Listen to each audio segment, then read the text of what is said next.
Good morning, Internet. My name is Morph, and welcome back to my triumphant return to the world of StarCraft commentaries. It is good to be back. Sorry for being away for so long. I had to do a lot of in real life things. I had to go on quite a few auditions, look for a new job, start up a new roleplay campaign, and I would briefly like to mention something on the subject of roleplay. A lot of the other commentators will do little roleplay, do little other things based on their commentaries. For example, Greth has his Breath Attack. For Cholera's 200th episode, he did his old Okie Traily Oklahoma matey thingy, and Rise, of course, does his Fallout 3 business. Now, I was thinking it would be good for me, as obviously I am absolutely rubbish at computer games due to my sticky little fingers, just don't move quite fast enough. So I was thinking I would do a commentary on a roleplay system. So if there's any roleplay system or setting or rules or system or anything like that you would like to hear a review of by myself on one of my wonderfully tangenty rambles, send me a PM and I will make it happen, as more likely than not I will have played it. Now, this matchup is all the way back from the 1st of March. I know that's quite a long time ago in the world of StarCraft, but nevertheless I thought I would do this because I think it's a pretty tight little match. It's set 7 of eSTRO versus MBCgame. It's the deciding setup of the match, so I thought it would be good if I would actually, 1 moment 0, do a commentary on it, as no one else has at the time of this video. Now, although this matchup was played back on the 1st of March, it is not the 1st of March, it is past the 1st of March, and more importantly, it is past the 6th of March, which means if you are watching this and you are yet to see the Watchmen movie, close the tab, get in whatever your preferred mode of transport is. Maybe you should walk or bicycle, as it's healthy for you and good for the environment. Anyway, and go see Watchmen. Don't steal it off a torrent site, don't watch it on a streaming site, go to the cinema, pay your monies, actually go see it. It's fucking great. On the subject of things that are fucking great, my good man Kenny Casting, maximum congratulations to you, my friend, for winning Commentator Idol. I'm so glad you won it. I think you absolutely deserved it. And maximum props for face stomping that fucking bitch into the ground. So, moving onwards to actually talk about this matchup, let's talk about Hyvaa first. Now, Hyvaa, he's not a new player, but he's not got as many matches under his belt as he would like, especially in the rounds of Terran versus Terran. He has managed to beat, I think leading up to this, he did get a win against Fantasy, I do believe, and yeah, Fantasy and Huayson, they're the sort of two players he most recently beat leading up to this. I will say though, he also quite recently, in terms of this match, lost to both Flash and Lita. But then again, saying that you lost to Flash and Lita is basically just saying that you're human, you know what I mean? It really gives you very little information unless they are one of the greats. So we got the spawning pool going down before the hatcher. I don't know if that's really what I would consider standard play on this map, as obviously the Terran is going to go for the fast expand followed by a wall in, so I don't know if you're going for the spawning wall first. Maybe he's just a bit paranoid about Light. Light's favoured matchup is actually versus Zerg, so that's probably why Hyvaa has gone for the spawning pool first. It looks as if maybe his drone dodged the sight of that SCV there. We'll see if anything comes for that. Now, doubtedly, I'm sure that's not a scouting drone, but instead going for the expansion just there. Here is the beginning of the wall-in. Most importantly, as now that's probably what it is there, because Light saw that Hyvaa had his spawning pool up first. Light was forced to begin building his wall in before he began to build his expansion.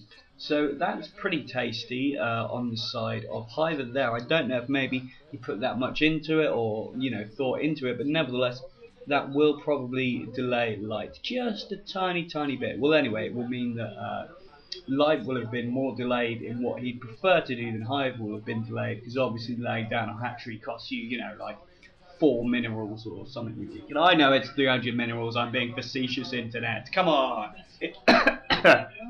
It's a party, little splutter there, need to quit smoking.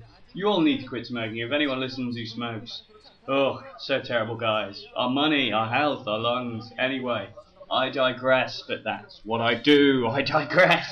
I make a living on StarCraft digression.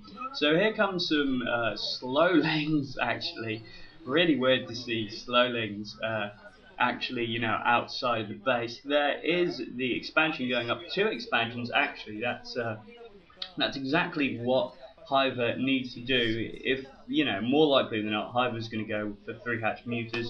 Obviously, because mutas are already favoured on this map, because you see the way the bases are set up with all these ridges around them, it means that actual mobile forces find it a lot more difficult to actually catch up to them. So it means the Light's going to have to build a lot more static defence. And then you should a couple of colonies going up there actually, and we got a quick lair going up. Lair before speedlings there, crucially, as that SCV will be seeing that. But more importantly, the SCV will then know that it's lair before speed, as obviously it's not being caught up by the lings, so he knows that they're slowlings, and then also he sees the lair going up. So quite wisely, we've got the engineering bay going up. Hopefully, like, we'll be able to build a solid defense up before the 9 mutas come in. There's the gas going up at one of the expansions.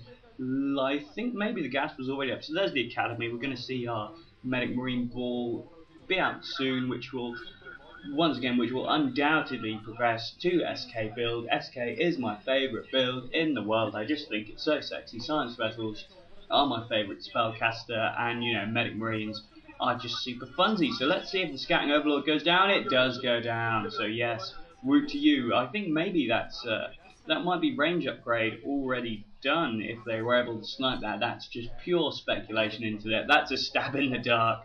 I'm more likely than not wrong about that.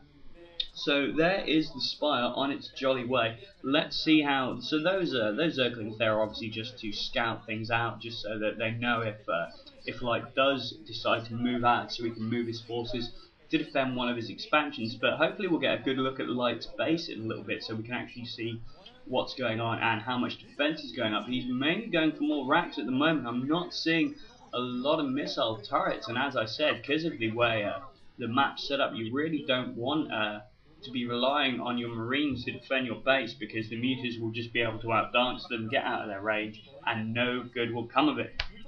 So hopefully we will see lots and lots of static defense in the near future. I know everyone bloody criticizes, oh yeah, I've already sweared in this, so yeah, everyone fucking criticizes static defense, but you know, that's just how it is.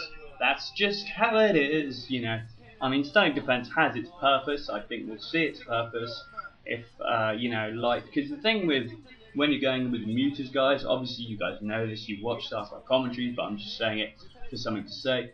It's when the mutas find a hole, you know, when the mutas find that hole in the Terran's defense and manage to just weave through that path of least resistance and actually really get in and start to do some damage. So it looks as if we have a little ball of medic marines that are thinking about pushing out now. Maybe it was just to get rid of those forces there. But interestingly, we have an SCV going out. Unfortunately, it is being followed by those Zerglings. We'll have to see if maybe that SCV is trying to go no, the beginning of a slow push. That sounds ridiculous. Or maybe a slight expansion, or maybe just as a scout. So now finally we do have a lot of missile turrets going up. It's got to the point where it's like, right, we need some missile turrets. So this is good, this is good. And now it's just in the nick of time as well, because here come the first mutalisks, you know.